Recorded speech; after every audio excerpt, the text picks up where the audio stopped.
का जी रउआ कैसन चोली ले आवतानी? पहला ले आईनी त हुके ना लागल और दूसरा ले आईनी त सकेत होखे लागल। आ चोली के दुकान खोले के कहत रहनी तो चोली के दुकानो ना खोलनी। ई सब तोहर अनुवाद का फल ह। अनुवाद? कैसन अनुवाद?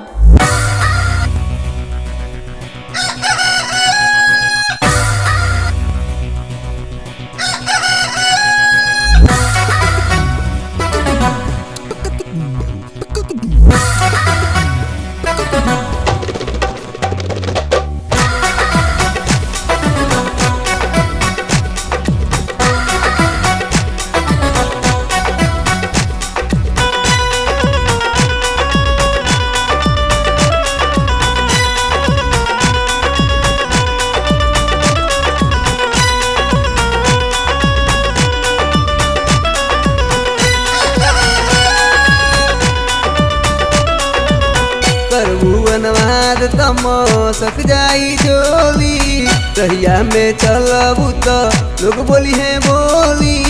करबू अनुवाद तम सक जाई चोली कहिया में चलबू तो लोग बोली है बोली।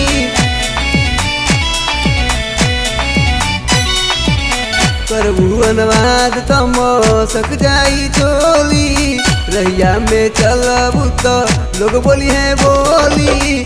रोज का झमेला रही दुख नहीं भागी, रोज का झमेला रही दुख नहीं भागी। जब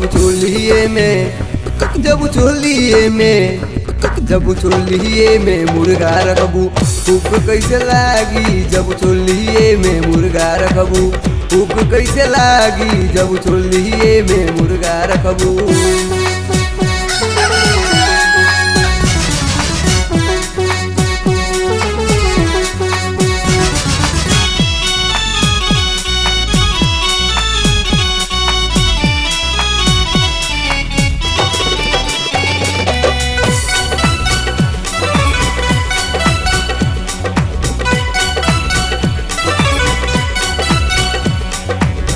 अब लागी हुकावा बुझाता तवले तो ओही में मुर्गा छपटाता।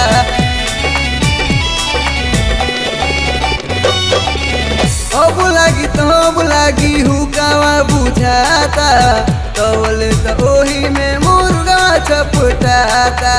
चोली में चपाई रही भोरे कैसे जागी कुकु कुकु कह के उधर कैसे भागी। जब चोलिए में मुर्गा रखबू भूख कैसे लागी। जब चोलिए में मुर्गा रखबू भूख कैसे लागी। जब चोलिए में मुर्गा रखबू।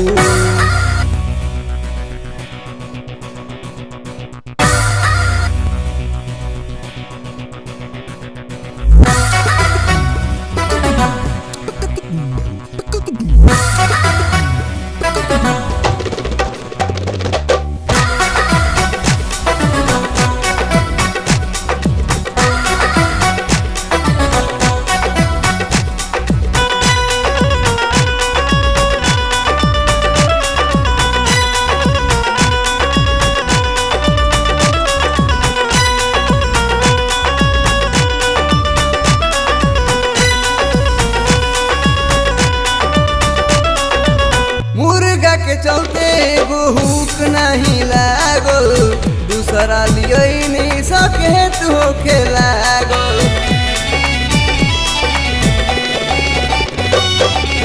मुर्गा के चलते भूख नहीं लागल दूसरा लिए नहीं सकेत होखे लागल। काहे के इज्जत में लगाओ तो हलू दागी कोहना मुर्गवा के बोहरी भगा दी। जब चोलिए में मुर्गा रखबू भूख कैसे लागी। जब चोलिए में मुर्गा रखबू भूख कैसे लागी। जब चोलिए में मुर्गा रखबू।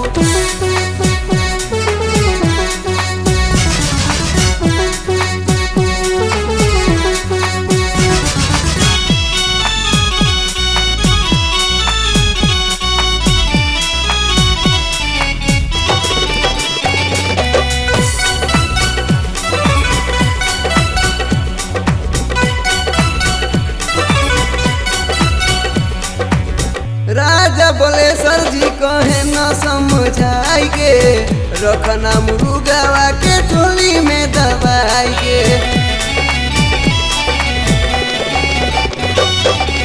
राजा बलेसर जी कहे न समझाई के रखना मुर्गावा के चोली में दबाई के। बाटे खिसियाइल मुर्गा बन गइल बागी कवनो अनारवा पर टोरिया लगा दी। जब चोलिए में मुर्गा रखबू भूख कैसे लागी। जब चोलिए में मुर्गा रखबू भूख कैसे लागी। जब चोलिए में मुर्गा रखबू करबू अनवाद त मसक जाई चोली। रहिया में चलबू तो लोग बोली है बोली। रोज क झमेला रही दुख नाही भागी। रोज क झमेला रही दुख नाही भागी।